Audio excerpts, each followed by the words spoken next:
আমার সোনা ভাইয়া গাড়িতে বসো, তোমাকে নিয়ে এখন আমি ঘুরতে যাবো। ভাইয়া আমাকেও নিয়ে চলো। এই তোকে কে ঘুরতে নিয়ে যাবে? তুই সৎ ভাইয়ের মতন থাকবি, আপন সাজতে যাবি না।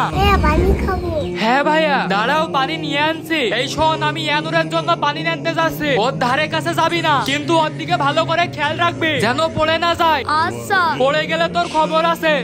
ভাইয়া কি করছো তুমি? ধরা শতালো, তোর মাথা আজ ফাটিয়েই দেবো। আরে আরে কি করছিস?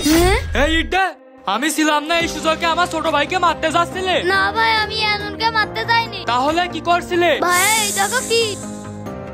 উরি আল্লাহ, আমি সাপ মারতেই যাচ্ছিলাম। এই ধর ধর ধর, ভাইয়া এদিকে আসো, এখানে বসো। সাপকে দেখছি, আর একটু হলে তো সাপে কামড়িয়ে মেরে ফেলতো। ভাইয়া আমি ওই সাপকে মারার জন্য ইট নিয়ে আসতে গিয়েছিলাম। ভাইয়া আমি তোকে এত অপমান করি, বকি, তাও তুই কিছু মনে করিস না। ভাইয়া আমি কিছুই মনে করি না। তোমার ছোট ভাইকে যেভাবে ভালোবাসো আমাকে ওইভাবে ভালোবাসলেই হবে। ভাইয়া তুই আমাকে মাফ করে দে। বন্ধুরা, তোমাদের কি ভাইয়া আছে? থাকলে কমেন্টে জানাও।